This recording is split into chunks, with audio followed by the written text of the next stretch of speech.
Guys, may NMAX dito, naka-on yata yung ilaw. Tingin ko malulobat to. Kaya lang, hindi ko kilala yung may-ari ng NMAX eh. Ito, sandali lang. Papakita ko sa inyo na nakailaw. Ewan ko lang kung baka mamaya iniwan lang. Ito yung NMAX. Ayan, nakailaw yung headlight niya. Ay, tail light. Baka naiwanan ng may-ari. Shoutout sa may-ari, guys.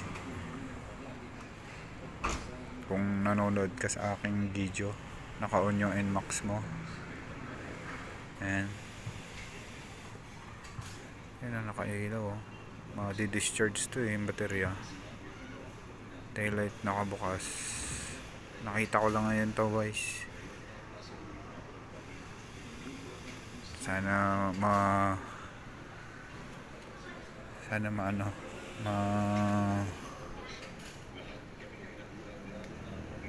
mapanood ng may-ari. Ay, parang bukas pa yata yung headlight niya. Ayun oh. Ayun oh, nakailaw yan oh, yung puti.